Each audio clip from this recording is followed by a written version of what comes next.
Hello guys. Andito pa si Inday Jolly nyo. Hindi pa ako tapos magluto. Andito pa ako guys. Ito guys, kusa. Yung kanina kusa, lalagyan natin siya ng karni. Painat tsaka karni sa ilalim, sa loob. Ayan. Ilalagyan natin ng karni. Puro lang siya karni guys, saka kunting pineaps. Ayan, kailangan gisahin muna natin kunti yung giniling bago natin ilagay sa loob. Ayan. Idot-duot og maayo. Ayan na siya guys. Ayan yung pusa tsaka talong. Ayan, pusa tsaka talong. Ayan siya guys. Ang niluto ni Inday Jolly. Pusa tsaka talong. Yung kanina guys, tinanggalan natin sa loob para gawin natin, lagyan natin ng karni. Ayan. Tapos itong talong guys, kailangan iduot na to para maraming karni sa loob.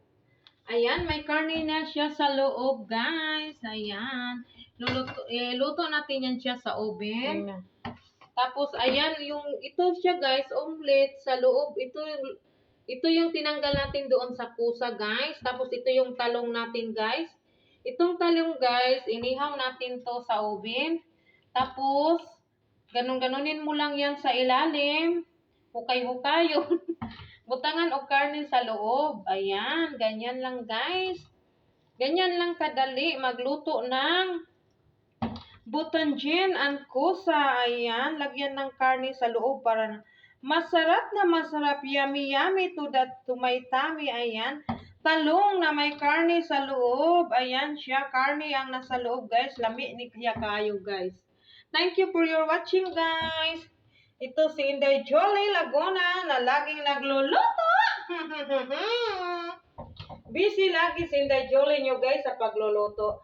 Bye-bye. Thank you.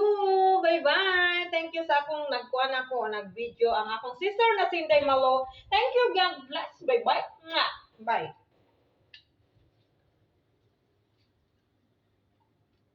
Yan ang luto lahat ni Inday Jolly guys.